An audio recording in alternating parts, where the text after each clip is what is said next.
Hey, what is up? Welcome back to Experience Design Podcast. I'm your host V, and today I have a special guest, Hang Zhou. And Hang is a UX leader turned UX hiring recruiter, so his perspectives are extremely unique. And it's quite rare actually to talk to a person like that. You might have seen his satirical post on LinkedIn where he's kind of making fun in a way of the industry, of the hiring practices in UX. He's calling out design maturity elements. He's calling out those things which people don't really talk about on social media. And in a way, he's my favorite person on LinkedIn. We kind of touch on that too in the conversation. But mostly we're going to discuss all of that. We're going to discuss, design existential themes. We're going to discuss about why is it so hard to get into UX. We are going to discuss UX portfolios. We're going to discuss how hiring managers or recruiters are assessing your case studies. We're also going to discuss where is the industry heading. But this is a long conversation, and I'm sure you're going to get out a lot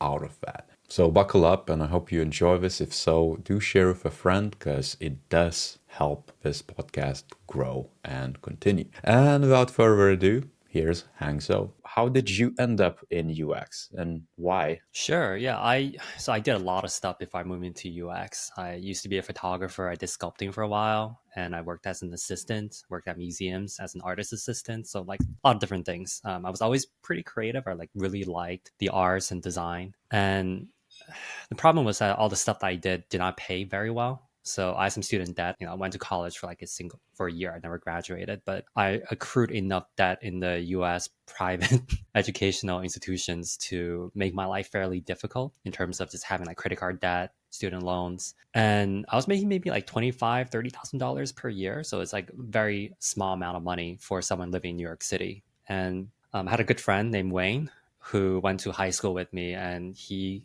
at the time had gotten an internship as an Android developer, and all of a sudden he was making $70,000. And at the time I was like, wow, that's so much money. If I could make $70,000, I'd be really happy. And he basically said, if I could do it, you could do it too. And I tried to be a developer. I tried to learn Objective C, and halfway through it, I realized, one is really difficult. It's kind of not really how my brain thinks. But looking back, I realized that it's not just how I thought, but just because of the lack of materials back then. Like now, if you want to learn how to code, if you want to learn UX, you can, find you on YouTube. All this free information is available, and that wasn't available back then. You kind of had to read these documentations that Apple had put out, or Android or Google would put out. As I'm, trying to learn how to code, one of the things that you do to learn is to build something of your own. And the first thing I'm building it is to create wireframes and design stuff. So I started to design the app that I wanted to create, which was a camera app, to improve the way somebody can take photos on the iPhone. And I took it to this meetup in New York City called UX Labs, I think. And it was run by this designer named Pierre. He looked at my designs and he said, "This is the best thing I've seen all year. Are you a UX designer?" And I was like, "No, I'm not. I'm trying to be a developer." And I was very chuffed to hear that. I was very, very flattered. And looking back, I think he was just being very generous to me, just being very encouraging as someone who's very nice, very, very good person. And, designs are probably mediocre. It was like maybe a little bit above average, but that kind of gave me this idea that maybe I should be a UX designer instead. And, I do have a arts and design background of some sort. So I kind of pivoted a little bit, started to read a lot of materials online, but mostly blog articles. I think at the time it was like Smashing Magazine that was like really big to learn about UX. And I spent about a year just networking, going to meetups, hackathons. It was pretty tough. It's probably like the lowest point of my life because I wasn't really taking care of my mental health or my financial health. So I would wake up in the morning and consume reading material and work on my portfolio. And around like 5 or 6 o'clock came around, I would go to a meetup. There was a meetup every single day, and I would like grab the free food there and like meet people. And then on the weekends, I would do hackathons to meet other people. And this is very different from now because back then hackathons and meetups were like 90% senior people, 10% junior people like me. Nowadays it's very much flipped.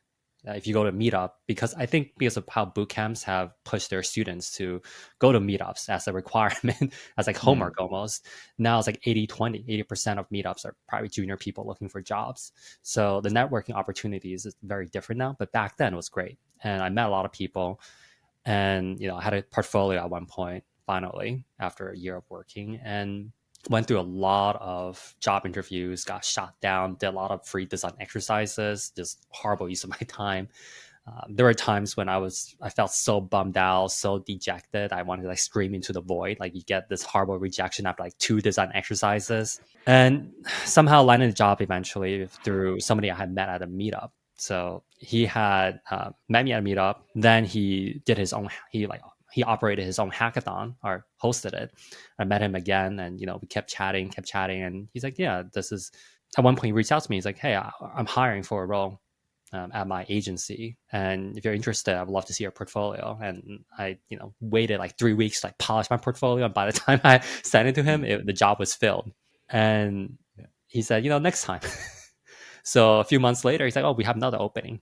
This time I was ready, so I, went through the whole process. Finally landed the job. It took about a year of just 7 days a week. Probably worked 10, 12 hours a week on this. So it was really tough, and I think it's even tougher now. So Yeah. I'm very empathetic to just how difficult it might be in the current market. And it's very interesting because you're highlighting, I guess, that social route. I don't want to downplay your technical, all those hours you spend learning and crafting stuff and working on the projects, which is to me is probably more essential. But interesting to see that you put weight, or at least what I'm hearing, you put weight on connecting with people. And if you were to talk about the amount of time I spent on each component of my education, obviously I spent way more time on the technical skills, perfecting my portfolio, working on personal projects, and making sure that I was job ready. I could do the work once I landed the job. But that doesn't make good storytelling, right? Like I'm not going to tell you how many hours I sat in front of the computer to like But I think read. you should.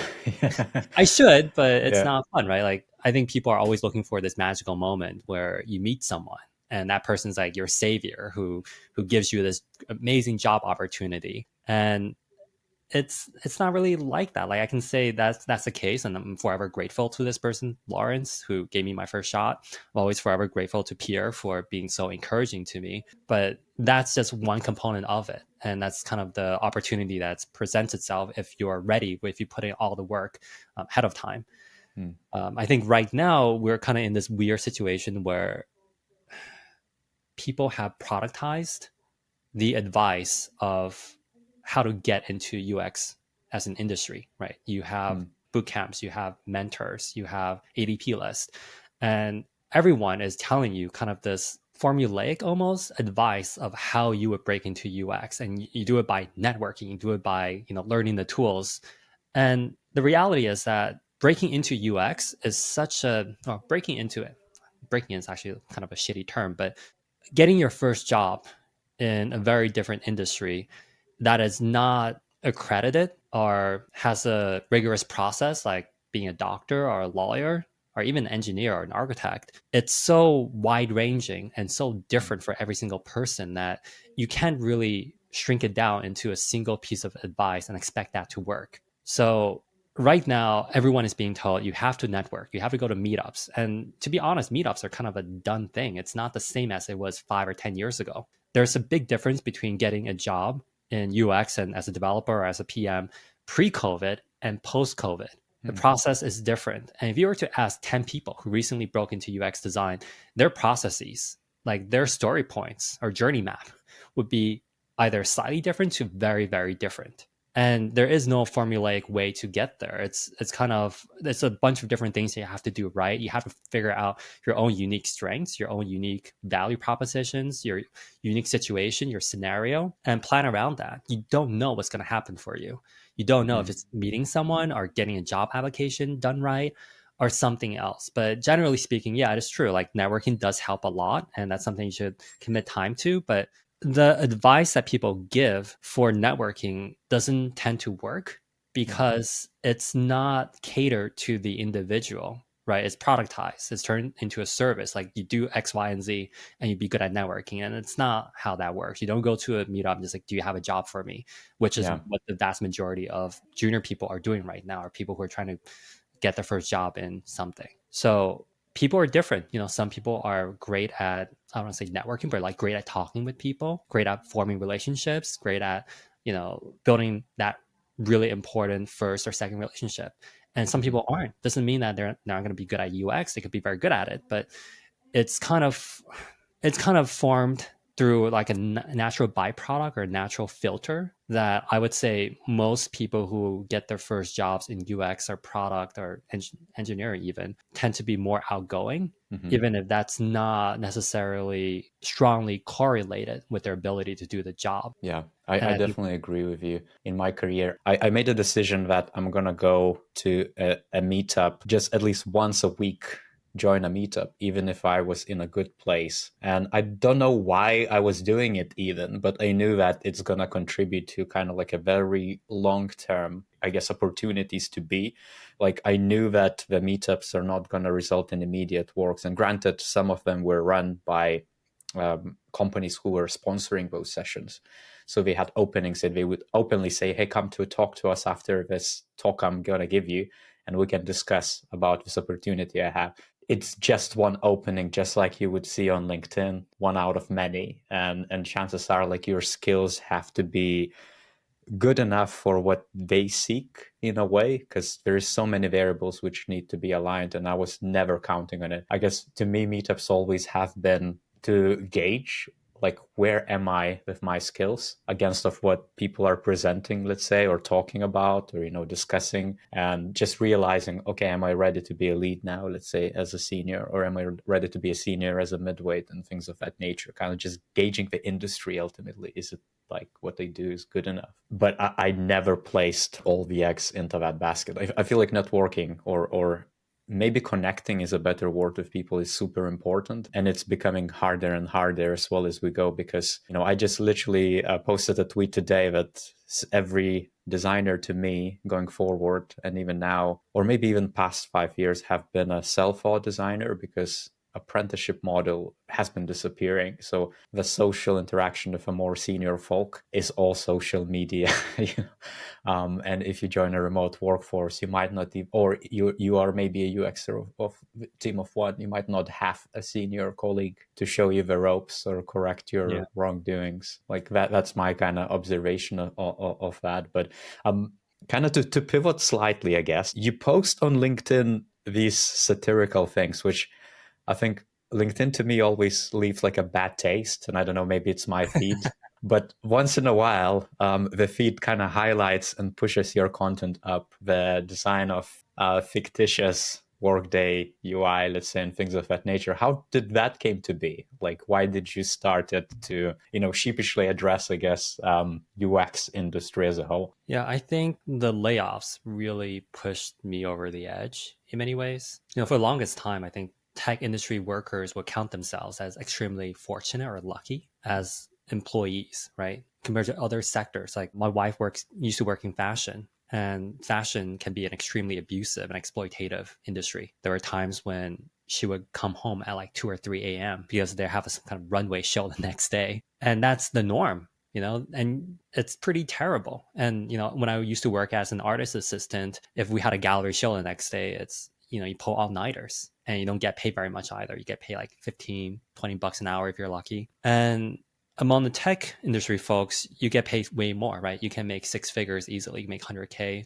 200K. If you work in FANG, it's 300, 400, 500K, depending on your level. And for the longest time, we always thought, we're very fortunate, very grateful, and nothing's going to change, right? Because we've gone through such a long, prosperous period ever since 2008 of the dot-com crashes, of just so much prosperity, so much money, so much good treatment because companies needed us. And all of a sudden with layoffs, you realize just how expendable we are and how badly we needed unions, really. So when you talk about layoffs, when you talk about people having their offers withdrawn, you start to think about, if we're looking at the bottom line to determine who to lay off, surely there must be some kind of a calculation that's being done at the C level of deciding who do we lay off, which functions do we lay off more than others, and who among the function do we lay off, right? So a lot of the premise is basically, what if we were to give a user interface as a designer to something that's already happening within the industry? What would that look like? The second you mock it up, you realize just how absurd and offensive and fucked up it is, but also hilarious because it is actually happening. And you can't deny that. You cannot say, there must be some formula they're using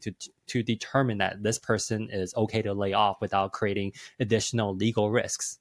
And that's kind of how it started. And people reacted pretty well to it. all things considered, I thought people would just be like, no, this is super offensive. It is reality. And I guess satire is funny in many ways. And it's always fun to find people who take it really seriously and they get really, really upset because they think it's serious. Like that I'm okay with. I think if people were really angry, knowing that it's satire, then that changes the equation a little bit. But overall, it's also a lot of fun mocking it up. I hadn't done any hands-on pixel work for many, many months at that point, ever since I burned out from design about a year ago. So this Yeah. was kind of a welcome change. And also, you can do it really poorly because it's Workday. You don't Yeah. need to make it pixel perfect. Things are supposed to be a little bit misaligned. Yeah. One of the things which, if I could kind of double click, you started, I guess, a hiring agency as well, a pro bono one at two, which is super interesting. But why did you change that? Like, why did you go from a designer who's, actually in the trenches to someone who's really trying to support and help other designers? Yeah, I just burned out really badly about a year ago. And it was pretty tough because I, always viewed myself as somebody who overperforms, who, does more than he or she is being asked. And it's tough. Like we don't talk enough about mental health in design. And I think once you get to a certain level as a designer, like when you're junior or mid-level or even some senior levels, you're in a production zone where you're being told exactly what to do. And as you level up, the scope of the problem becomes bigger and bigger. And you also learn more skills in terms of understanding what's working, what's not working, what's creating value, and what's not. And eventually you get to a point, depending on what kind of environment you're in, of course, you get to a point where you realize some things might not be working, some things need to improve so that you can maximize the value, the efficiency, the productivity, right? You realize also that it's very, very hard to change that because you're now in the realm of change management as a designer. And most designers are poorly equipped for this, right? You learn how to design, you learn how to think in terms of product, in terms of business even, but no one really teaches you how do you convince broad groups of people on changing how they do their jobs, even though they've been doing it for a decade or 2 decades or longer. Design is now taking more of a driver's seat in certain aspects of creating products. When you do that, and one of my bosses, Ty, had this wonderful analogy. It's like you're going into a bakery and you're telling these bakers that they've been baking bread incorrectly all these years. It's just not going to work. You're not going to get very far because the bread they're making is still edible. And people don't really have that frame of reference or understanding that you're trying to insert or trying to evangelize. You're kind of stuck in this catch-22 where you believe there's something better, yet you can't prove it. You can't really show it until things change. But until you can show it, they're not going to change. And at the end of the day, when you talk about change management, it's very much emotional labor in many ways, right? Like you're trying to manage your own emotions as you're part of a system that you deem to be maybe not super optimal or functioning in a way that showcases your value, your worth as a designer. And you're trying to help people change and improve without offending them easily. And there are all these unconscious biases, right? Like people might not like to be told this by somebody who's more junior or somebody who looks different from them or acts differently than they do. And you're managing all these things and it definitely takes a toll. And I think there's a wonderful article written by, I'm not even gonna try pronouncing her last name because I'm gonna butcher it. Sarah. We can add the notes if needed be.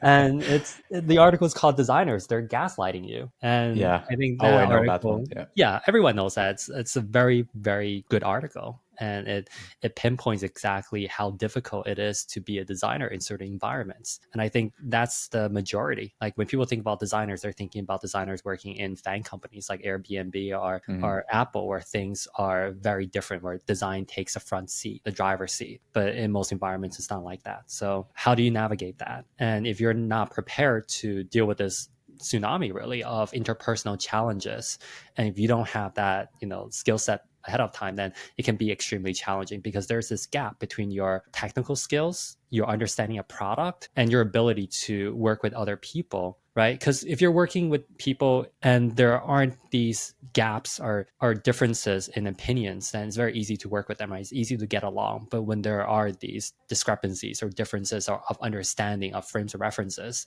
then it magnifies any deficiencies you have in your ability to work cross-functionally. And my thesis is that I think most designers are poorly equipped, me included, and that can create a lot of dissonance and pain. I would like to challenge you on that, Phil. Like, do you feel like it's purely skills? Because to me, it has always been, I guess, the fundamental positioning or nature of the actual UX. Is it really just the skills? Because to me, it sounds like then you are coping. Mm-hmm. You're not really making any breakthroughs. You're literally just, you're adapting, I guess. That's a great question, and I think that's a there's many philosophical stances that you can take, and I tend to oscillate between all these different stances. There are days when I feel like, well, if you adapt to this, are you just developing a taste for shit sandwiches? Like you just realize this is all you're gonna eat, and you better like it now. Yeah. Or is there something better, right? Like what is the nature of design? What is the job at the end of the day? Like there's a discrepancy or there's a dissonance between the job that we were told of what it would be versus what it is in actuality. And I think that's different for everyone, right? People all come into the industry either through reading the experiences of others, and a lot of it is very polished, right? Like you read Steve Jobs biography and it makes it sound very different than what it must have been day to day as an Apple designer, right? And there are times when I think about why am I putting myself through so much pain, and there are other days when I'm thinking about, this is important, you have to do this right. I don't know if there is a single right answer, and as you talk to more people you realize everyone has a very different stance on it. And there are days when I read enough articles written by one individual, I start to think, this is true. This is super important. We have to keep fighting. And there are other days when I realize this is just a job. And how much of this is my ego versus something that's more important than that? Like the analogy I often use is I think every designer thinks that they are this sports car engine, like you're a Porsche engine, right? If in the right environment, you're going to like just smash every record, make something really amazing, just be top of the line. And I think most companies aren't Porsches, they're not race cars. They're kind of like a Volkswagen Jetta, and you might not fit in very well. And if you try to turn this Volkswagen Jetta into a race car, you're not going to get very far. Instead, what's going to happen is you're going to be brought down to that level, and you have to operate that way or it's going to be extremely tough. And even talking about this, I question myself, like, is that accurate though? Like, how much of that is our ego saying we are a sports car engine and treating everybody else as like a subpar car? Even like maybe in terms of reality, we're all just different organisms and we need to figure out how we can cooperate and work together to create the best possible outcome. The ego is a massive, I guess, factor. It's not an issue to me as well, because I think majority of the people who want to grow in something, it's really their egos running it, because otherwise we wouldn't make those choices to pursue anything. I think when people join the design, they might not realize that they're joining other egos, and that's where probably a lot of clashes or less ideal scenarios in the workplace happen. Do you think other functions and industries have the same kind of self introspection? Is this the right thing to do? Are we doing it? And am I pushing too hard? Am I pushing not hard enough? Do you think doctors do that? Lawyers, architects? Do they talk about, is this good or bad? Am I doing good work or not good work? Or am I being limited? Like, to me, it's how far away is your specialty from the actual bottom line or the money or the impact. Because I feel like design is by definition is way too attached from the actual impact. It's like we kind of need to, like, as designers, force ourselves to go, okay, this is the outputs we produce, this is the outcomes we contribute to for making users' lives better, and then maybe we are adding something to the impact of the business. But it's such a lengthy journey for us to kind of directly link, and I think that's kind of like, to me, the root cause or like first principle of why we have these existential reflections.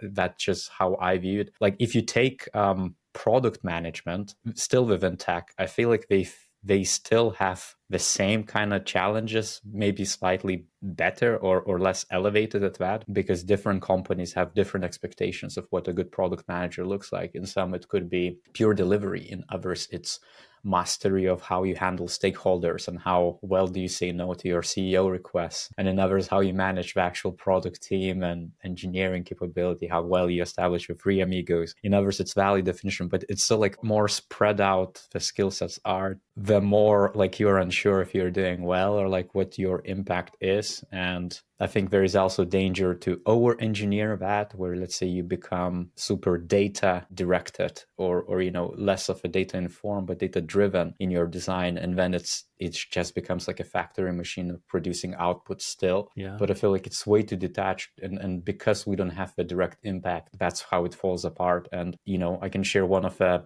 direct life examples where I've been doing a lot of DIY work, and I learned, you know, I'm renovating the house basically myself, learning stuff through YouTube videos and learning to do interior design and things like tiling, let's say, and you know, learned really quickly by doing on the job. But it was such a simplistic task driven thing, which still takes a lot of practice. But I saw immediate impact. If let's say I would do that professionally, I feel like it would be equivalent of doing it in engineering, where you have a very specific, you know, output you could make. Granted, you could architect it and choose different tiles, but you could immediately get paid for it, or you could kind of launch a website and get immediately some sort of results. It's the specificity which to me is missing, and that's why we kind of get lost in that fuzziness. But what are your thoughts? I think this, goes back to the ROI, or return on investment of design, and all the different steps we have to take to get to that. And then it gets into a philosophical question of, should we be trying to figure out the business speak or the business language of design and attaching the impact and the ROI? Or should we try to circumvent that conversation by pointing out how other functions don't have to do that? You certainly don't have to justify your ROI as an engineer, even though you're pretty close to the work, right? Pretty close to the output. You're touching the code, you're creating the product, right? And for product managers, it's the same thing. How do you justify the ROI of a product manager if they're not the ones who are writing the code or pushing the pixels? They're making decisions, right? And these decisions need to be actioned on by other functions. So how do you divide that up even? How do we talk about opportunity costs? And it's super difficult, right? So most other functions don't have to talk about ROI or justify anything. It's just understood intrinsically by senior leadership and other functions as well. But for design, for whatever reason, and I think partially it's because of the layoffs and how design probably was over impacted compared to other functions. And a lot of content creators or thought leaders would just say, well, we fucked up. We didn't do this, we didn't do that, and we need to improve it. So you have a prevalence, or a higher prevalence now, or more common courses online and more content around this. I think people tend to feel very strongly about it. They engage with it, they react with it. And on one hand, I think it's good because we are talking about it. On the other hand, I feel like, we're kind of feeding into this in the wrong way. So like the way McKinsey came out with this report saying, yes, you can calculate the efficiency of engineers, or, that efficiency is a stone skip away from productivity and stone skip away from return on investment and impact and whatever, right? And pretty much every engineer who's worth anything immediately came out and said, this is bullshit. Like, you guys don't know what the fuck it is you're talking about. You're a management consultancy that does terrible things at times, and you don't know anything about engineering. Why are you writing this shit? You're just trying to sell stuff and make money. All the engineers, like Pragmatic Engineer, and I think some other folks, were just saying this is horrible. And I think the opposite happened with design. Pretty much all designers like to now. Okay, I'm overly generalizing, but many designers would reference the 2016 report by Forrester saying design has a 100x ROI, or 10 to 100x. And the more I look into these reports, they cite other reports, and then you dig deeper and deeper. They keep citing further back and further back, and all of a sudden you realize that it's from a study that's more than 20 years old, back when the internet was very different, design was very different, right? So how much of that is still relevant to today, and how impactful that is that when you bring it up to stakeholders to tell them we should be investing more in design and research? Like, that's questionable. The more we lean into that, at times I wonder if it's actually almost a Trojan horse that we're kind of letting in to, undermine our abilities to push for more research or more design, and our abilities to create value. I totally agree with you. I feel like it's also I mean, in a very simplistic ways, it also touches that, I guess, the language issue that we kind of like in design are forced to talk the language of the business or our user. And it could be a stakeholder, let's say, or product manager, whoever it is. It's kind of like we always have to double translate. So we know that we understand the value we're going to deliver with our UX interventions and changing something, redesigning something. And we know that there's going to be a delta, but then we almost need to flip it. And I was literally replying today to one tweet, and it was along the lines of about design systems specifically, where that like I'm paraphrasing, but it said, if you want to lose trust or get no investment for design systems, you should just keep mentioning design systems, because that's exactly what people don't care. And it's literally that to me, because when I think about that, yes, the only way I sold design systems in the past was by relabeling it as reusable code and design, so that you get savings first, basically. And which is okay, right? Like you sometimes have to do, but I think it reflects on the nature of how we communicate to businesses and like what businesses really care about. I'm generalizing, obviously, but they do care about the bottom line. That's ultimately it. And it's, if you can't link up directly of what design brings into that bottom line, it's an uphill battle. Ultimately, there is no shortcuts. It doesn't matter what report you're gonna surface or reference. Yeah, I don't want anyone to think that I'm against talking about the business language or, speaking the same language that other stakeholders are speaking, because you do need to be able to, empathize to a degree where you're communicating on the same level as other people, right? I think all that makes sense. I think the challenge, though, is oftentimes as a designer, talking about the bottom line isn't enough because there is this gap of understanding between what the business wants to do in terms of their strategy or in terms of the narrative. And I'm paraphrasing poorly again from what Peter Merkel said to me at one point about how certain designers at large businesses could be sitting on many, many millions of dollars of opportunity, and the business will not action on it because what the designer wants to do is not in line with the narrative or the story that the business is telling itself. I realized when I heard that, I was like, wow, that's painfully accurate. And the challenge that I've often faced as a designer was, or I know enough about product management to understand what's going to move the bottom line. And when we introduce these ideas to the business, it misses the mark, not because the dollar amount wasn't high enough, but because we didn't understand what the business wanted to do. And I think that's the fault lies in both sides, right? One is the business is not doing a good enough job in disseminating what it is they want to do. There was no roadmap. There was no communication to the design team because they view the design team as more of a pair of hands to do the work as opposed to a strategic thought partner who can help them, really hone a strategy or to create a lot more value through a multiplier process as opposed to additive. And as designers, we didn't do a good enough job to build that trust so that they felt comfortable telling us or helping them understand design enough that they would want to bring us in. And as I'm saying that, I'm also thinking, is it our job to do that? We have all these other things to do.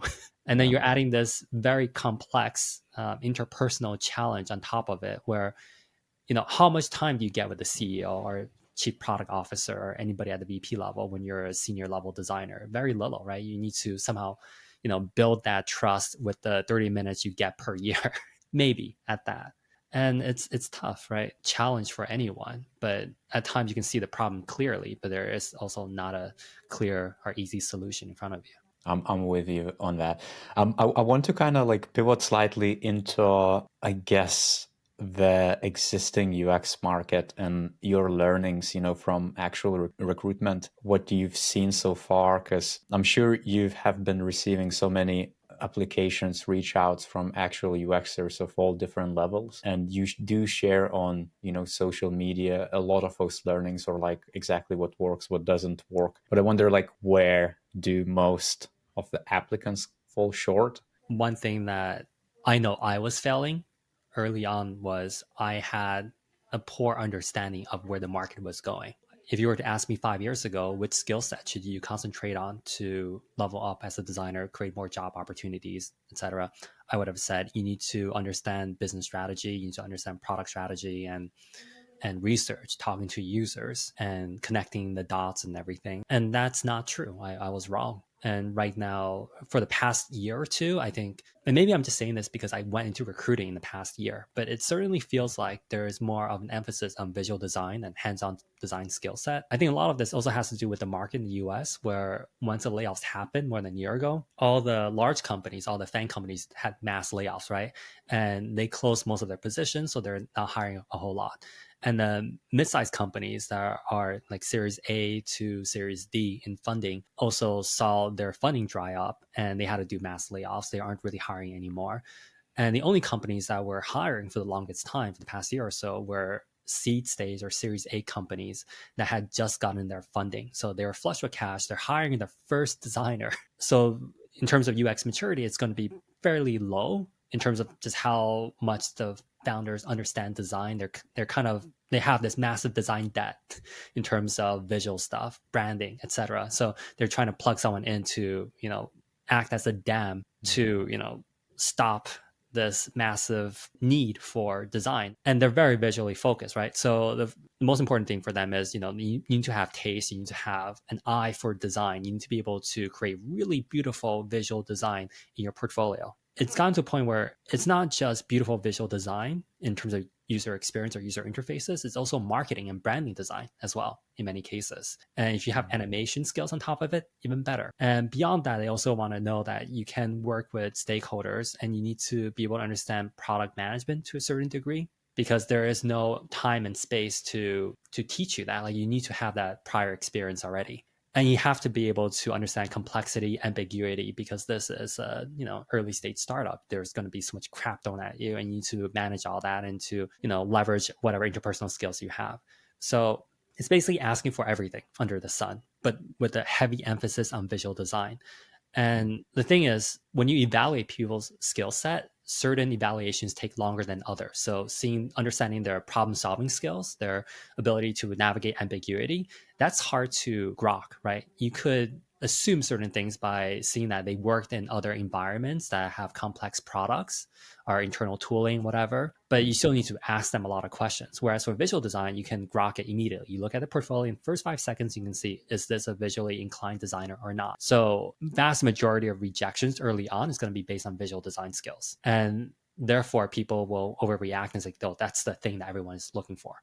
But that's certainly the case. I think there's a shift toward visual design. Based on that, the biggest point that most designers are missing is they're thinking about their portfolio and their candidacy in the way of win percentages. They want to send out 100 applications and get 100 replies. Like, that's the goal of every designer, right? They don't care what company it is. They just want to be told, hey, we really like you. Let's move you to the first, second, third round. And that's okay in 2021 when the market was wonderful for us, right? Companies wanted to hire designers really badly, and they're willing to make concessions. Like, maybe you don't have the best B2B experiences. We're willing to take a chance on you because you talked your way into it. But right now it's so tough that they're looking for an apples to apple comparison. So there's no way you can get 100% win rate as a designer right now. You have to be very clear about what it is you're looking for, right? So it's taking account of what the market is like, which companies are hiring, what kind of roles they're hiring for, and then thinking about your own unique experiences and skill set and making sure that you are maximizing your unique value proposition. So when designers show me their portfolio, the first thing I typically ask is, what roles are you looking for, realistically speaking? And they can't just tell me, oh, I'm looking for a senior designer role that's, remote, blah, blah, blah. No, it has to be, I want to ideally work in, like a SaaS software tool company, or I want to work in a consumer, some kind of a mental health company, social media company, right? So the more specific you are, the better your chances of getting that call back moving forward, because then you are very targeted in your portfolio creation. To me, there are certain archetypes. So if you're going for a first early stage startup, you should think about what they care about, because that could be very different from a larger company that is more of a legacy company that's not super tech forward. They would be looking for something differently as well. So you need to be able to speak to that so that they immediately understand your value proposition within the first few seconds or first few minutes,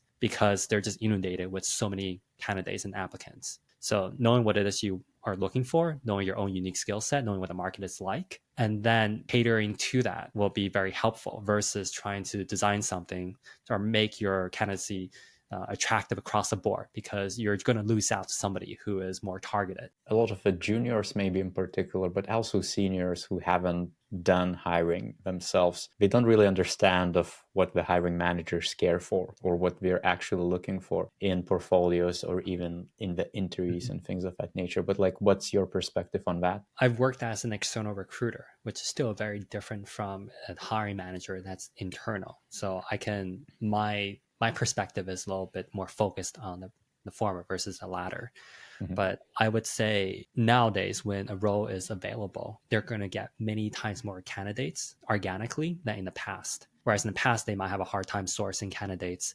They will have to use external agencies to get the best candidates. Nowadays, it's very easy for them to just say, hey, I'm hiring on LinkedIn, and people will just flood the gates, right? So you might see a marked increase in the number of applicants, but you still have the same number of hours to try to figure out who is the best candidate. And the biggest issue that I'm seeing, I keep saying the biggest issue, and everything's like a biggest issue, but this is one of the bigger ones, is candidates tend to apply for jobs thinking that the best candidate will get the job out of the pool of candidates, the best one. And it is the job of the hiring manager and the recruitment team to figure out who is the number one. What they're not thinking about is how much effort and work it is to figure out who is truly the number one, who is going to be the best at doing the day-to-day work. Of course, that's highly subjective, but let's just say that it is some way objective, right? You have some kind of a alternative reality machine to like see all the alternatives of who gets hired and what the outcome is going to be like for the company in the 1, 3, 5 year mark. But the reality right now is that companies are trying to find an above average candidate within a pool within a set amount of time. They're not trying to find the best candidate. They're just trying to find someone who is the best within a small pool, right? Because you look at the funnel of hiring, it's kind of like a sales funnel where you have maybe 1,000 applicants and you need to get them to the next stage of intake calls for 30 minutes max. And I remember one recruiter telling me, key important skills as a recruiter is knowing how to get off the phone once you realize they're not the right candidate. And that could be in the first 5 minutes, because you can get that remaining time back so you can move on to the second candidate, right? So time is like one of the most important elements for a recruiter. And initial filter for the funnel, right, with 1,000 applicants, you need to minimize that to maybe a few seconds or a few minutes per candidate. Then you move on to the next round, and you might only have 30 intake calls before you send the top 5 to 10 to the hiring manager to interview. So each stage of the funnel, the amount of effort and investment in time, energy, whatever, goes up exponentially. So you cannot go across the board and ask all these questions. So when candidates think about, they just kind of bump me out immediately without even asking me some basic questions to see just how relevant my skill set is to the company. And they're offended by it, they're dejected, etc. What they might not be realizing is just how much of numbers game it is early on in terms of filtering. I don't say filtering in terms of like there's an ATS or applicant tracking system that people are using filtering candidates out and like not even looking at job applications. I'm saying a human being is looking at it, but they're not spending as much time and effort on it as you would like as a candidate, right? Because you're thinking about it from your kind of a selfish or egotistical point of view. I don't mean like they're selfish or egotistical, just that they're looking at from their purely their own point of view, which is purely spend personal. some time and energy on me, right? But really, you might only have a minute per candidate because you have 1,000 to go through. So they're just trying to find a good amount within the batch and then move on to the next one. So the analogy I use is if you only have 1 hour to find the best restaurant in your neighborhood, how would you go about it? You obviously cannot dine at every single restaurant. That's no way you can do that in 1 hour or even 10 hours. What you do is you filter it really quickly early on. You might look on Yelp. You might ask some people before you invest like 20 minutes each at the top 3 restaurants. before you decide which one is the top one, right? So you might not find a truly top restaurant in the neighborhood by whatever objective measures or subjective measures you have, but you're getting somewhere pretty close. Hiring is like that. There's a time component to it, and candidates don't think about that, right? So if you were to think about that, how would you move forward? And that's about making sure you're communicating the message within the time allotment at each funnel stage. How do you get across your unique value proposition within a minute early on? And then once you get 30 minutes, how do you then do that within 30 minutes that's allotted to you? And then next would be maybe an hour long conversation with the hiring manager. How do you do that within an hour? So on and so forth. So if you think about it that way, you can then design it in such a way. And again, we're designers, we have all the tools to do this, but for whatever reason, designers don't apply this same skill set to their own career, to their own, job hunting process. Fascinating themes I think you're sharing as well, which is, I think, invisible to a lot of candidates, but it shouldn't be. But even from hiring manager, I probably reviewed thousands of portfolios to date and hired so many countless of superstar designers ultimately. Or I think I hired the best I could get from the pool I, received or got, my hands on. But it's exactly the same. Maybe the minutes actually increase slightly, but if I get to review a portfolio, like the first impressions count a lot. And, the actual UX of a portfolio matters a lot. Of course, the projects in it, it's the meat, it's the most important part, but it has to communicate very fast. Doesn't matter how much time you spend on it, it's still very quick assessment, basically, and kind of deciding, okay, is this good enough to proceed? Like, there shouldn't be any second thoughts that it's an if. I should be able to hire you with the amount of information I know so far. And if I don't know, I cannot proceed in a way. And it's very brutal as well in that regard, because people think that they're books, and they are, like, everybody has rich experience, but you have to consider who's reviewing you, because they have very limited amount of time to read into things or dig for it or research you. That's the part I struggle with a lot as a recruiter, right? Because there's an ethical component to it as well. And there are parts of it where you can point at it and clearly say that is super biased, right? You are discriminating against people based on how they look, oftentimes, how they speak about certain things. And you're overvaluing certain skill set like communication, when that might not be the most important thing for a designer at times, depending on what they're working on.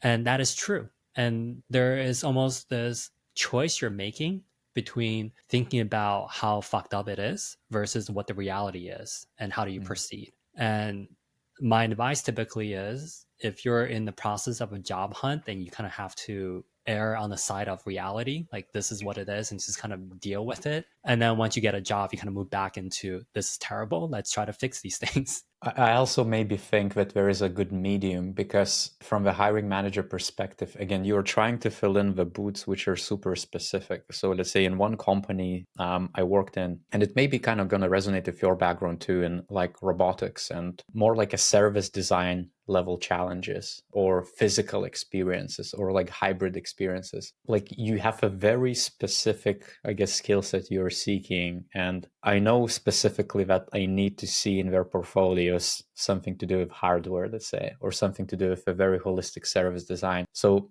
it almost, like, to me, there's very little ethical consideration to that, because that's the experience I need for someone to have, for them to do a good enough job, because the stakes are quite high in a way. But of course, it could vary. Let's say if it's, I don't want to say that it's simpler, but let's say more common experiences. It could be web design, it could be e-commerce design, it could be quite, I guess, common interactive bits which you just need to cover. Then, you kind of have a bigger pool to choose from. You kind of need to be a bit wary of how you approach it and how you, but still, it's minutes. It's never, it's never extensive. And maybe just to kind of pick your brain specifically on one bit, which I think you wrote to me when we were discussing to have this chat, it was to do with UX portfolios, and specifically junior UX portfolios, where portfolios you've seen from, I guess, juniors or from people coming from boot camps had a specific recipe to them or a specific quality to them. Could you talk about that a bit? There's, at one point, if you were to show me a portfolio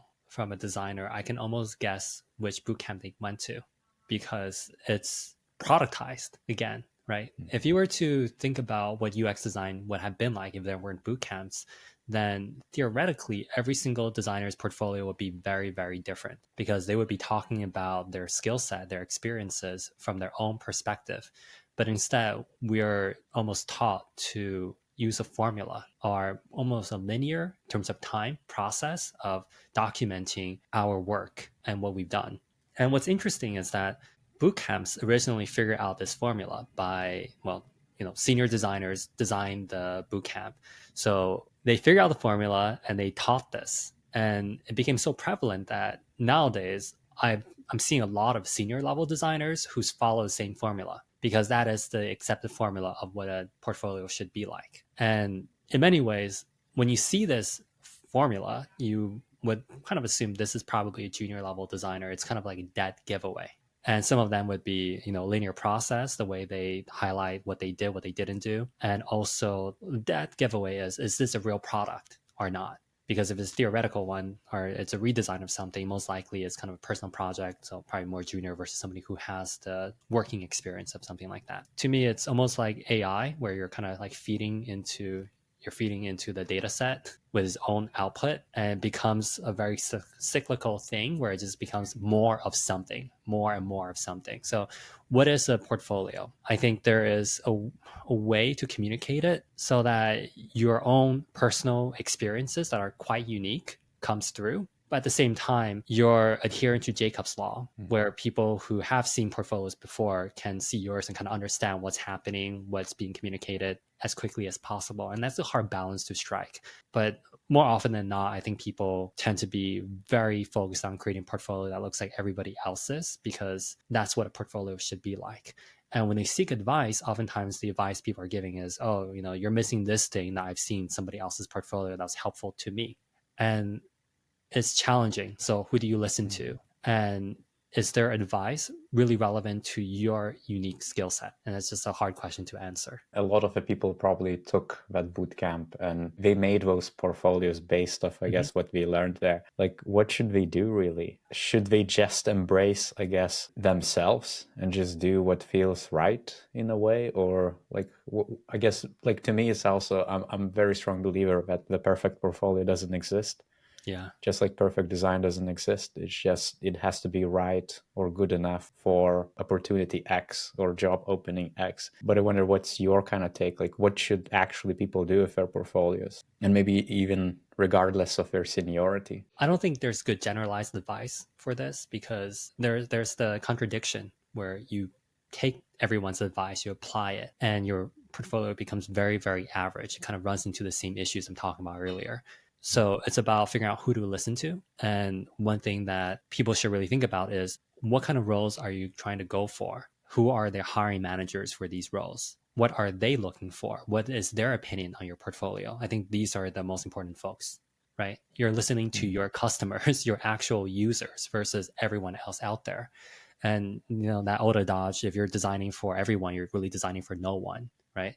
It's the same thing here. If you just listen to every single person's opinion about your portfolio, and there are some obviously golden nuggets in there that you should take in, but at the end of the day, you only have so much time and energy to apply everything that people are saying. So again, what roles are you looking for? Are you looking for a FANG role, a first designer at a company role, at a large Series C SaaS company? Like, what kind of roles do you want, and what are these hiring managers looking for? Because if you're very specific about it, you're going to see more of a concrete pattern across the hiring managers and recruiters. And even then, it's like you really need to think about who to listen to and what advice to kick out. What's going through my head right now is my portfolio, which I kind of made peace with myself back in the day because I realized, like through a lot of years of reviewing portfolios, I guess, but also applying for the jobs, I realized that whatever I come up with is likely going to work for some cases, but not the others. And I'm also conflicted in a way where I could just take the generic portfolio I've got, and it probably has across 50 case studies. I would maybe trim it down to a few. And I know exactly what type of hiring manager it would resonate with. If I would just take my generic portfolio, it's likely going to resonate with someone who's maybe less about visual design, but more about UX strategy and research and architecture of information and all the different technical bits. But I have to be okay with that, basically. And I have to be okay that that's the only jobs which I might land, which going to require those bits, or it's going to resonate, or I'm going to hear back. And I even posted the Sankey diagram,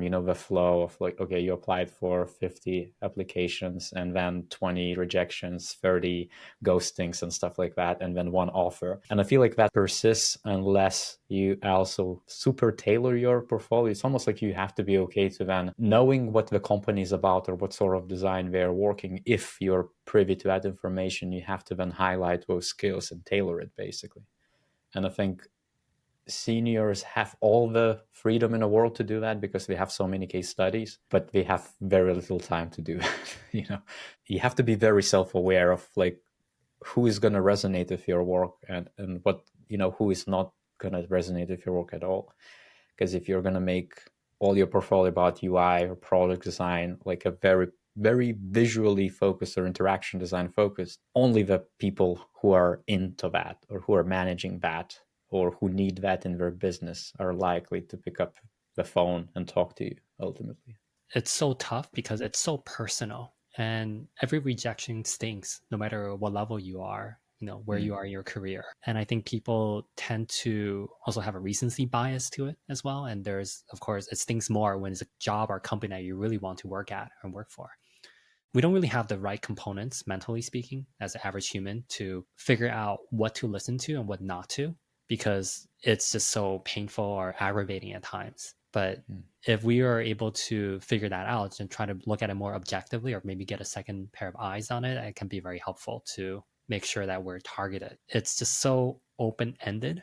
You don't know how much more time you should be spending on it, where you should go, which direction it should be in. And that kind of confusion or open-endedness or complexity and ambiguity really throws people for a loop. And at the end of the day, it's again so deeply personal. You're being rejected, but you have to be able to take yourself out of that somehow, so that again, you balance your mental health and you're making sure that you're moving forward objectively and creating more value for yourself. Yeah, it's also never personal as well. People hopefully don't reject others because of who other people are, as we shouldn't. Yeah, but I think designers take it upon our identity. Like, we call ourselves designers, right? I question just how easy it is to not make it personal. Yeah. Do you have any advice of how to maybe dissociate from that? One thing that helped me early on, I don't know if this is still applicable, was fairly early on in my career, I realized that it wasn't about the name of the company or the products I'd be working on. It's really about the people. And the hard part about figuring out if the people at the company you want to work for are the ones you like is that you couldn't see that early on in the job application process.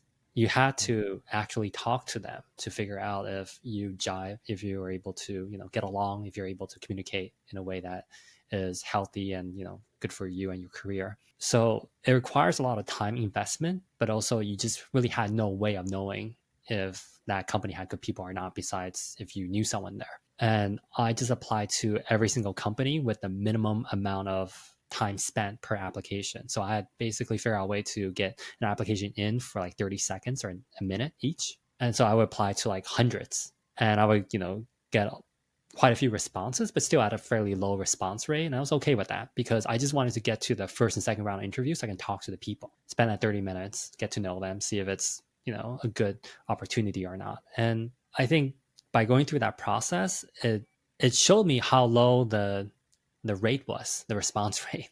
The success rate was very, very low. But at the end of the process, I still have 5 or more job offers. So it helped me see that it wasn't about the rejection rate, but it's about how much time you're spending per offer received, and also how happy you are once you land at that company. So it's more about the ending more so than the process itself. And I think that helped me get over a lot of, hangups when it comes to getting rejected, because at this point it's more of you almost lean too hard into numbers game aspect.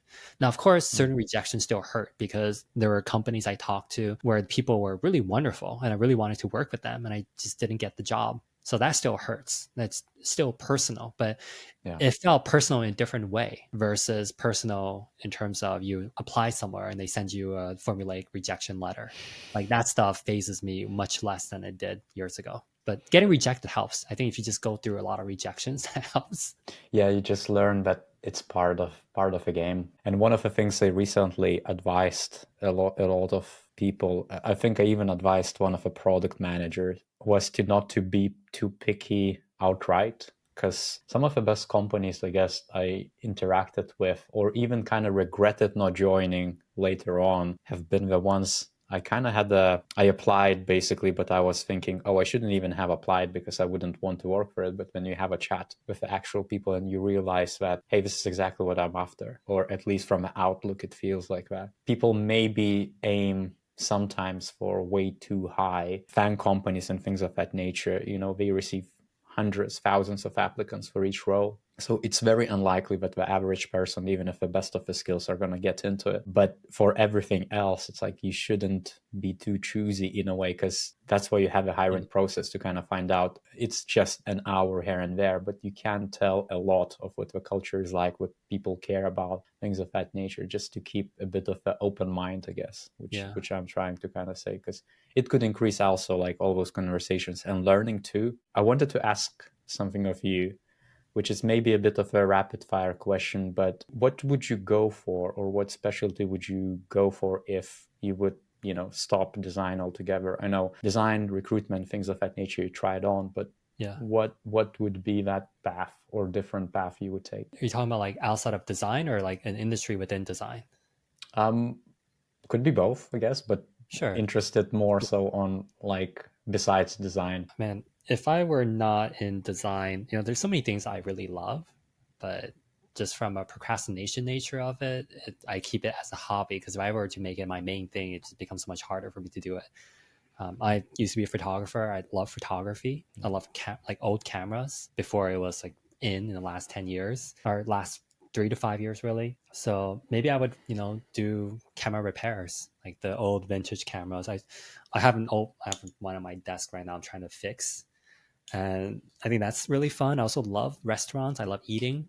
I think about opening a restaurant sometimes, even though I probably would suck at it, but I just want to eat there. I want to eat on my own restaurant, which is kind of weird. I think if I were to pick something in design to do, whenever people ask me this kind of question, I think there are two parts in me. There's a part that kind of goes with the current meta or the current, thoughts when it comes to where design is going. And the other part of me is like, that's not really important. You should think about something else. And I think both can be right. It's really hard to choose between that. Right now, it's very easy to say you should get into AI stuff, right? And I'm sure if you asked me 3, 4 years ago what to get into, I would have said, oh, you should get into blockchain or VR stuff and whatever else that was really big at the time. Some of it is right, some of it is off. I think we as designers are pretty bad at predicting what's going to be big in the future, even though it's kind of our job to do so in many ways. But I think AI is such an easy choice for everyone, and people are getting into it, right?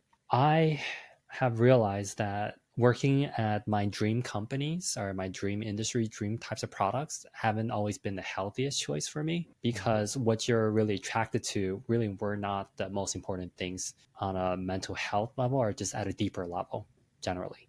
And when you talked about being picky earlier, I was thinking about this. Like, I think it's actually very, very important that you should be picky, but you have to be really smart about what to be picky about and what not to be picky about. So, one thing I typically advise people is to think about before you accept an offer, before you even get to the final stages of the interview, you really need to think about what's important to you at a job, what makes you happy, what gives you energy, what takes it away from you, right? And try to figure out these 2 or 3 or 4 things that are important to you and kind of like level them to say, okay, what's at the top? What does that look like? What's at the bottom? What does the middles look like? And write them down so that when you do have the choices of, say, multiple offers, or if you have an offer, do you want to take it or not? Do you want to move from your current company? You're not pulled into the emotional aspects of it. Because when you get an offer, it's so exciting. The recruiter is like pressuring you to accept, accept, accept. They're And the hiring manager could be getting everyone on the team to send you a really nice welcoming email, calling you to say, hey, we're so excited to have you. And so hard to say no to them. But you have to be true to what is important to you. So for me personally, the three things that I always evaluate things are: who's my manager? Are they a good person? That's non-negotiable. It's not just like, are they a good manager? Are they a good person? Are they an asshole or not? And if that's an issue, then it's automatic no, unless I'm just so desperate for a job or for money. The second thing is, does this manager have the clout to make changes at the organization? Like, if we have great ideas, is my manager going to be able to push it in front of the people that matter, they're the decision makers, so that we can make things happen? I've had great managers who are really nice, really awesome managers, but they had no clout within the organization. We couldn't get very far because I didn't have the seat at the table that they did as an executive. And the third thing is, do they have skills that I want to learn from, right? It doesn't have to be design. It could just be, are they great at working cross-functionally? Are they charismatic? Are they great at sales? And if they have these skills they can teach me, then I want to work under them. So these three things really matter to me when I try to figure out, do I want to work at a company? Is the manager, because to me, having a good manager is so important, more so than what the company is like. And the times when I've adhered to it, I've been pretty happy. The times where I've ignored it because the company was just so awesome, so the product was so exciting that I just threw that out the window, have been more detrimental to my, mental health, my burnout, and my career in many ways. So I think that's important. Now the flip side is, when people say I want to work at a FANG, that's not, I think you and I would agree, that's not super important to you, right? No. But right now, if you have FANG experience or tier one tech experience, like tier one, I would say is like Spotify, Airbnb, right? Not FANGs, but are known for really good design, that are companies everybody wants to work at. Having that experience on your resume is such a door opener right now when the market is crappy. So we want to adhere to our values and whatnot and say, certain things aren't important, but they actually are when the time gets rough. So and I'm often pulled between that. Like, I oscillate. Sure. There are times when I'm like, this is so important, this is not important. And then you see how it could actually be important. I kind of wish it weren't, but the reality is it is. It's so hard to actually talk to a potential manager because you have maybe an hour or two. What is your, I guess, approach to it? Or is it the gut feel ultimately, which I think most of the people are going to rely on? Yeah, I mean, that's such a great question, and it's so difficult.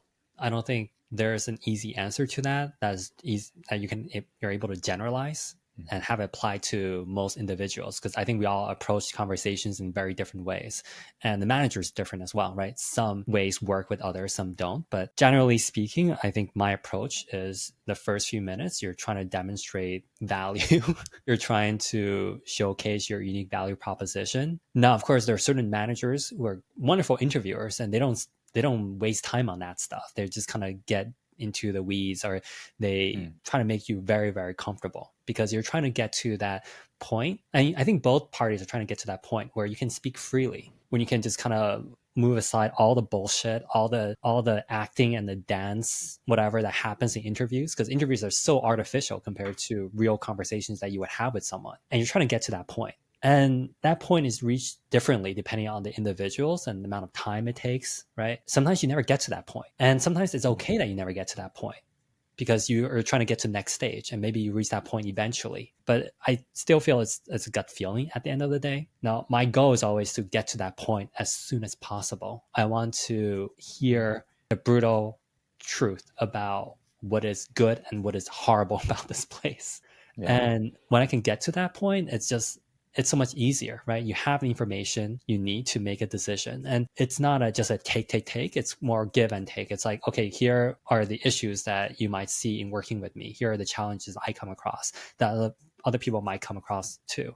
Are you okay with that? I think as human beings, we're all flawed in some way. And if we can get to a point where we can openly discuss that without judgment, then it's wonderful. So that's always my goal in every interview. And sometimes it works out really well. We build that rapport. We see each other for who we are, and we make a calculated risk or a decision that helps us move forward. And sometimes it backfires. Sometimes you realize you showed a red flag to them, and you have to be okay with that. You kind of have to take that risk. It's kind of like dating, and I hate using that analogy. It is, yeah. It's kind of gross, but it is exactly that. Like, I mean, not exactly that, but it is that in just a different scenario or different context. But I'm with you 100% that like you're gonna do only as well as your boss. Your, I guess, career development within that company is gonna match the ambitions of your boss and probably not more. It's still the same organization. You're still in that kind of limited environment. So picking the boss is paramount. Yeah, there's a framework that Tim Kaisnick came up with, and I think he talked about it in a podcast episode with Peter Murhos and Jesse James Garrett called a leadership ceiling. I'll send you the link later. Please It's do. such a great way to talk about what you should do when you work at an environment that might not be up to your expectations in terms of design maturity or in terms of limitations as to what design can and can't do. So it was pretty eye opening for me.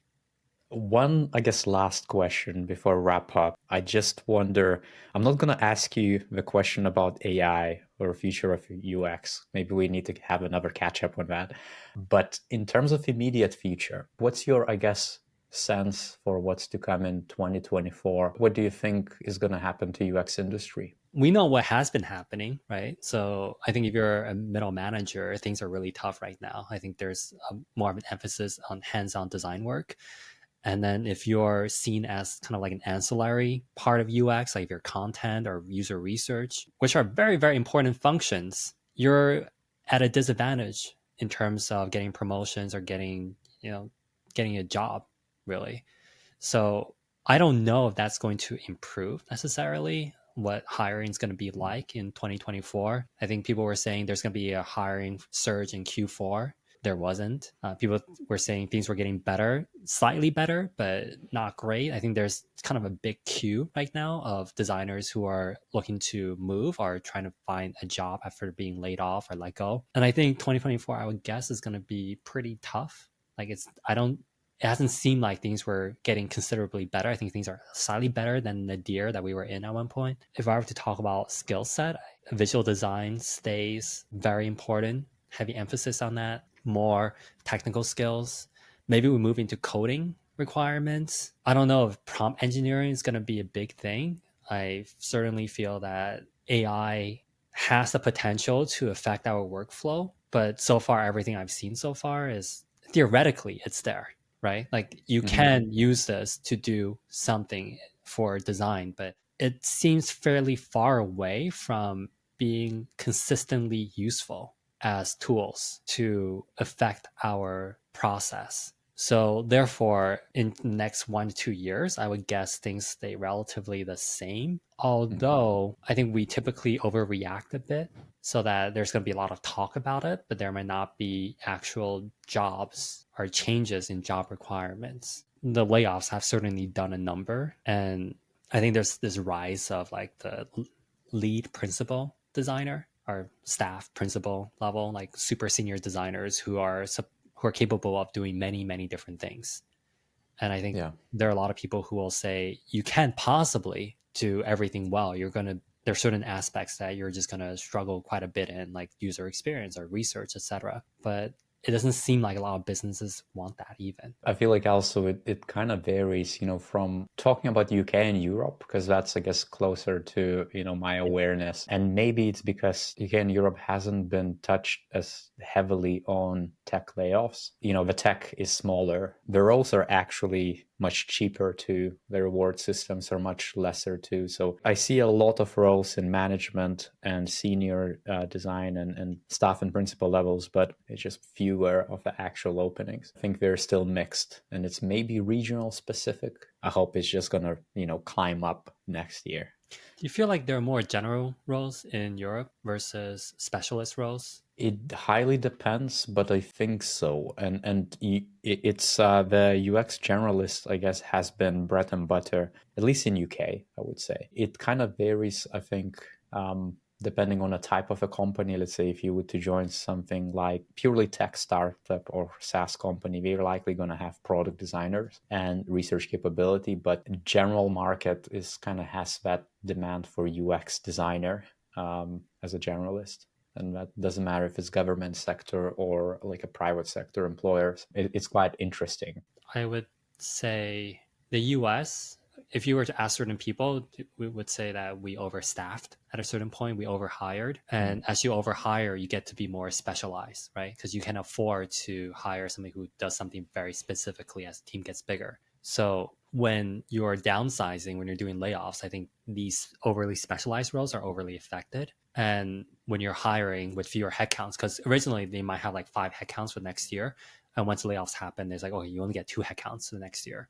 You tend to make decisions based on a fewer number of headcounts. So you would say, I'm going to hire 2 generalists. So 2 product designers who can do everything at a good enough level versus hiring, a designer and a researcher. You might run the risk of having not enough research work to do and too much hands-on design work. So generally, I think if you are a product designer who's visually focused, you're going to have a pretty good year next year.